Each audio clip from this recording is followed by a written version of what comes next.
अच्छा क्या फायदा होगा? बोले तथापि फलदम लोके सुख सौभाग्यवर्धनम।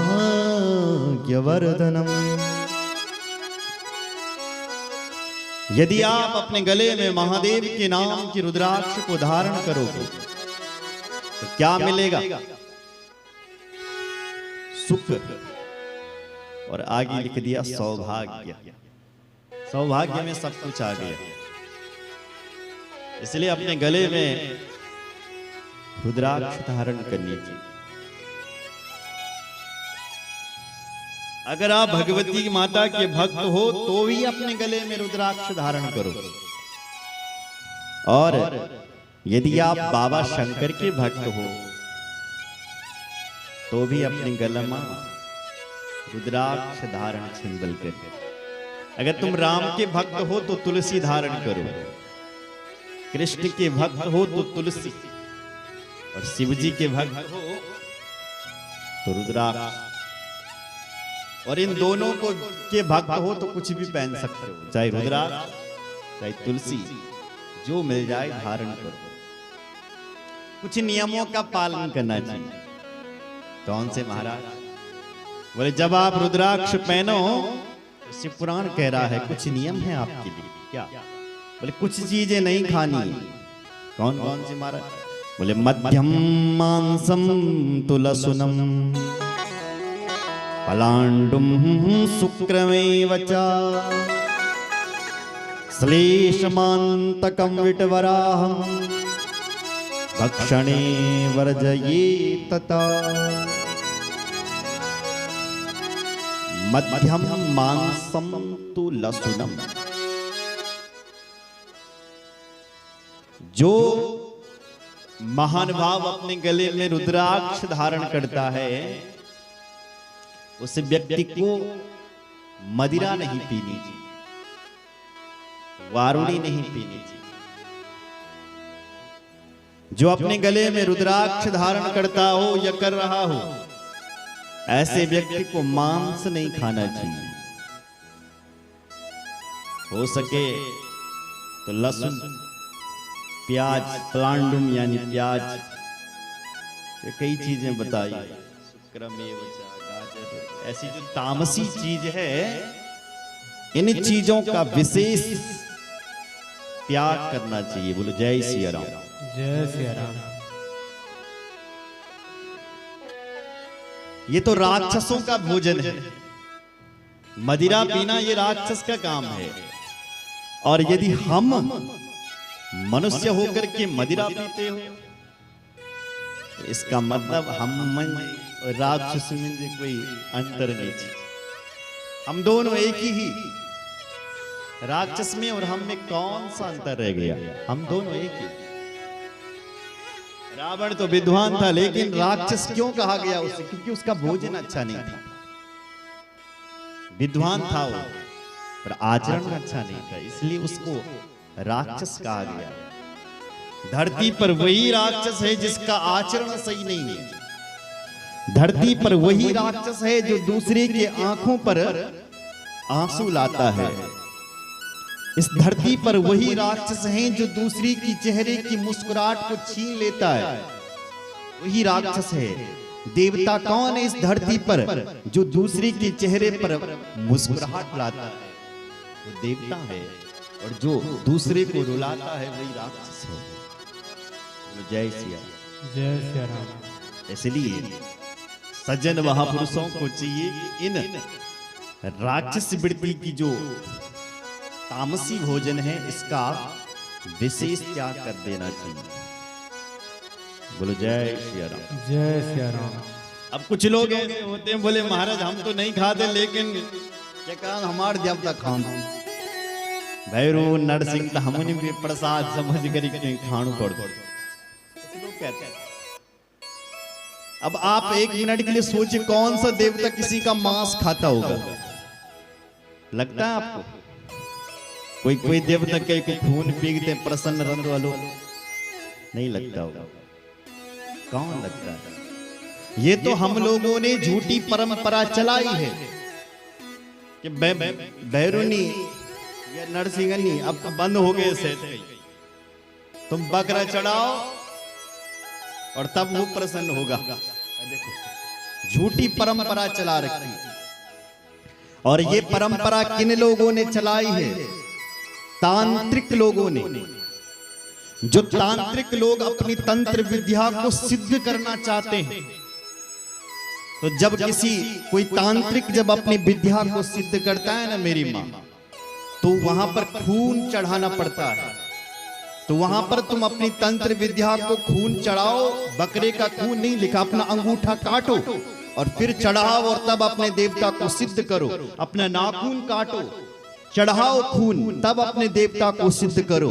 इस मूर्ख ने क्या किया? अपना अंगूठा काटा नहीं, बेचारे निर्जीव पशु की बलि दे दी और कह दिया कि अब नरसिंह हमारे जब तब प्रसन्न हो जब तुम तैने बकरा दो। ऐसी ये झूठी परंपरा चला दी और हम लोग भोले भाले लोग भी उसी के पीछे चले गए। पर अब ये परंपरा बिल्कुल बंद होनी चाहिए। कहीं तो हो गई और जहां नहीं हुई है वहां बंद होनी चाहिए। बोलो जय सिया राम। जय सिया राम।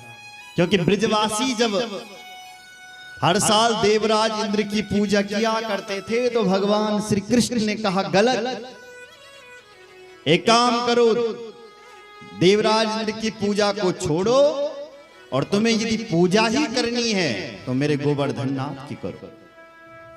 तुम्हें पूजा ही करनी है तो गौ माता का पूजन करो। तुम्हें पूजा ही करनी है तो ब्राह्मणों के चरणों की पूजा करो। तो इंद्र की पूजा को स्थगित करा करके भगवान ने गोवर्धन नाथ की पूजा को करवाया। जो परंपरा अभी तक चल रही है उसको बंद करके एक दूसरी परंपरा चला। अच्छा, वो परंपरा क्यों चली होगी बकरे वाली? क्योंकि हमारे जो पूर्वज थे वो इतने पढ़े लिखे नहीं थे। हो सकता है उस समय उतनी कथाएं नहीं होती होगी,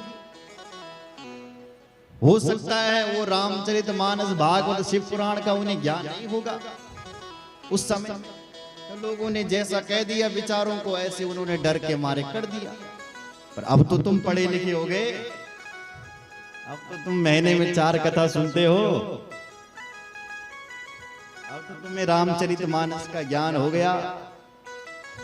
और अब भी यदि ऐसी हिंसा होती रही तो हम फिर पाप के भागीदार। सीधी सी बात। इसलिए ये परंपरा बिल्कुल बंद होनी चाहिए। जय श्री राम। जय सिया राम। इसलिए महादेव का जो भक्त है उस व्यक्ति को इन तामसी चीजों का त्याग करना चाहिए। और क्या करना चाहिए उसको? ये त्रिपुंड धरा लोके जटा धारण एवै, ये रुद्राक्ष धरास्तेवे यमलोके प्रणश्यन्ति ना। अगर कोई महादेव का भक्त है तो वो अपने माथे पर त्रिपुंड धारण करे। त्रि यानी 3 उंगलियां, पुंड कहते उंगलियों को। तो इन 3 उंगलियों से त्रिपुंड बने और फिर महादेव के नाम का त्रिपुंड धारण करे। सन्यासी को चाहिए कि जैसे महादेव की जटा है ऐसे वो भी अपनी जटा धारण करे। और ये रुद्राक्ष धरास्ते वे, अपने गले में रुद्राक्ष धारण करे। जो व्यक्ति अपना माथा पर बल त्रिपुंड लांग शिव जी के नाम की जटा रखता है, शिव जी के नाम की अपने गलों में माला लांग, ऐसा व्यक्ति यमलोकम प्रसन्ति नः, यमराज के घर में बिल्कुल नहीं जाता। ऐसा व्यक्ति तो भगवान के धाम को ही जाता है। यमलोक में कौन जाते हैं? जो शिवजी से दूरी रखते हैं और जो शिवजी के नाम की माला रट रहे हैं। ऐसा व्यक्ति कभी यमलोक को नहीं जाता। जय सिया राम। जय सिया राम। अगर आप अपने गलों में शिव जी के नाम की माला लगा लें, उसे पता चलेगा कि आप शिव जी के भक्त हो।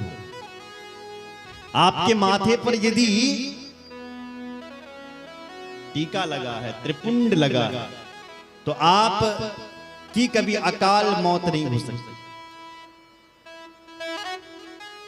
कभी आप गारंटी से यमलोक के दरवाजे नहीं जा सकते, सीधे भगवान के धाम को ही जाते हैं। एक स्त्री का पता कब चलता है कि इसका विवाह हो रखा है? एक कन्या होती है, अगर उसका विवाह हो जाए तो वो क्या धारण करती है? मंगलसूत्र धारण करती है। और जब देखिए कि इसके गले में मंगलसूत्र है, तो इसका वर्ण हो गया, इसका कोई पति है, अपने आप पता चल गया। क्यों? क्योंकि इसके गले में जो मंगलसूत्र है, इससे पता चल रहा है कि इसका कोई पति है। उसी प्रकार यदि आपके गले में भी भगवान शिव जी के नाम की माला होगी तो पता चल जाएगा कि ये महादेव का भक्त है। एक स्त्री का पता तब चलता है जब वो अपनी मांग भरती है। ऐसे ही जब हम भगवान के नाम का तिलक लगाएंगे, शिव जी के नाम का त्रिपुंड लगाएंगे, तो इन प्रकार दुनिया के लोगों को तो पता चलेगा ही, लेकिन जो अंतर्याम, जो भगवान हम सबके अंदर बैठा हुआ है, जो सब कुछ जानता है, उसको भी पता चल जाएगा कि मेरा भक्त अब मेरा हो चुका है। क्यों? क्योंकि इसने मेरे नाम की मांग को भर दिया। जय सिया राम। जय सिया राम। जीवन का कोई भरोसा नहीं, कब चले जाए जिंदगी, रह भी सकती है। इसलिए अभी से, इसी क्षण से भगवान के नाम की तिलक धारण करना चाहिए, भस्म धारण करना चाहिए, रुद्राक्ष धारण करना चाहिए। अच्छा महाराज, कौन करता है ये रुद्राक्ष धारण? तो लिखा है आगे, विष्णुवादी देव भक्ताश्च धारयेर्न संशया रुद्र भक्तो विशेषेण रुद्राक्षां धारयेत् सदा। विष्णुवादी, भगवान विष्णु भी रुद्राक्ष धारण करते हैं, क्योंकि जो भगवान विष्णु ये शिव जी के अनन्य भक्त हैं। विष्णु हृदयम शिव और शिवस्य हृदयम विष्णु। भगवान विष्णु के हृदय में शिव जी रहते हैं हर पल, हर क्षण। यदि भगवान महाविष्णु यदि ध्यान कर रहे हैं तो कहते हैं उन्हीं शिव जी का ध्यान कर रहे हैं। और यदि शिव जी यदि ध्यान कर रहा है तो राम जी का ही ध्यान कर रहा है, विष्णु का ही ध्यान कर रहा है। एक दूसरे के भक्त हैं। जो शिव जी हैं वो वैष्णव है, वैष्णवानां तथा शंभु। अगर कोई महावैष्णव है तो वो शिव जी हैं, शंकर जी। और यदि कोई शैव्य है, शिव जी का भक्त है, तो वो नारायण। इसलिए ही तो राम जी यदि रावण पर विजय करनी है तो सबसे पहले